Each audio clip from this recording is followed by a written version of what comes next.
What advice would you give to someone who's stepping into the corporate world specific to exploring your likes and dislikes? Yeah. So my uncle Michael, he said, you want to challenge people right away. You kind of want to observe how the culture works. And he also said that you want to make sure that you mentor other people, because that way you're reinforcing your own ideal skill sets that you like to get one point in your life. He said also find many mentors, many Yodas in the company if you possibly can as well. He also told me, and this is different, I've never mentioned this before, he said never ever ever date anybody at work. And he said, unless it's a sure thing, like this is somebody you're going to marry for the rest of your life, because it can be incredibly distracting. Because if there's a breakup, one of you leaves pretty quickly from the firm, or both, or whatever. It's uncomfortable. And in many companies now, if you date somebody at work, then you have to actually report it to human resources. Yeah.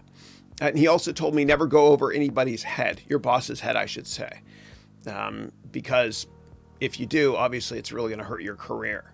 Now, I having worked for many different companies, many different industries, I would change that statement to don't go over your boss's head unless you feel like your boss wants to let you go and you've got nothing to lose anyway.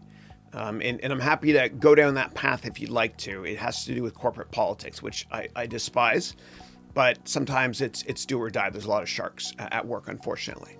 Make sure, though, in your first 2 weeks to meet as many people as you can. And remember when you were in school, the first 2 weeks of high school or undergrad, the first 2 weeks you made a lot of friends, and you're still friends with those people today. And so there's kind of like a two-week window of opportunity for you to network and get to know people. You're the new kid in town, so to speak, when you start at a new company. And I also want you to set up many different networking meetings with potential mentors.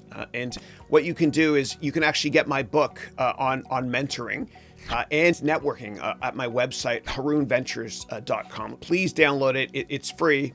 And I promise you, it will help you a lot as you start your career. Because one thing I've realized after working for many, many years is that relationships are more important than product knowledge. And your net worth is really your network.